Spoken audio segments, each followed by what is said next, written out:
Industrial, transient, oxidized, worn, layers of rust, melancholic fumes, the smell of gas, the sound of railroads and destinations, a river that never sleeps, people always on their way to some other place.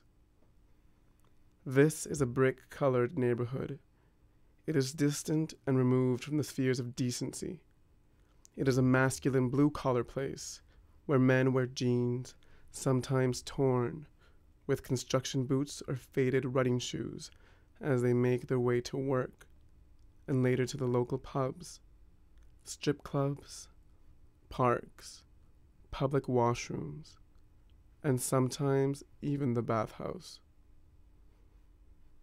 Presently thought of as a somewhat destitute suburban neighborhood of Vancouver, New Westminster's downtown was once a place of convergence, where industry, large-scale retail space, residential and institutional buildings thrived off of British Columbia's Fraser River and the Canadian Pacific Railway.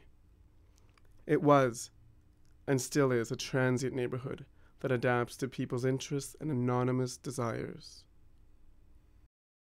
In the early 1970s, New Westminster's homoeroticism was materialized into a bathhouse, the NuWest Steambath. This was Greater Vancouver's first bathhouse outside of the downtown core, and New Westminster's first 24-hour run business. The NuWest was to become the epicentre of the Fraser Valley's queer male geography for decades to come. The NuWest was first opened by a gay couple that owned a variety of businesses in Vancouver's consolidated gay neighborhood, the West End. After only a few years, the couple sold the business to one of its employees, Ron, and his partner, Dennis. Dennis and Ron ran the business for over 20 years at the corner of Front Street and 6th, at the heart of NuWest's downtown. One evening, after a lengthy conversation with Guy, one of New Westminster's newest queer business owners, we decided that this was a story worth telling. We met at Guy's Cafe on 6th, and while at first I was impressed by his eccentricities, I quickly understood that he was more importantly an archive in the flesh of Vancouver's queer popular knowledge. When we bought the steam bath, I had never been to a steam bath before in my life. Oh, really? I didn't know anything about it until we bought it. Yeah. And did you know, so you didn't know what you were getting yourself into? No. Was it a visible space? No, but there was a neon sign saying steam bath that could be seen from way up on 6th Street. Didn't seem to bother anybody, you know. Most of our customers were not from downtown Vancouver. They were from every other suburb here, and a widespread right out to the Fraser Valley, and many from Washington State came up, living in Bellingham and all these other small communities close to the border. Were they gay or were they bi, single, married? They were using the facilities for a certain pleasurable time or something. Then they went back home to their families or whatever, and but the lots were gay. Yeah, lots were. Yeah. Were there any other spaces around the city where people would meet to have sex outside of the bathhouse? There was Queen's Park. It was well known at the time, before our business and after, and still going now, I'm sure. And there was one or two toilets that were well known in New Westminster. The most infamous one was in the Royal Towers. The Greyhound had a bus depot station there. Apparently there was a toilet there that everybody used.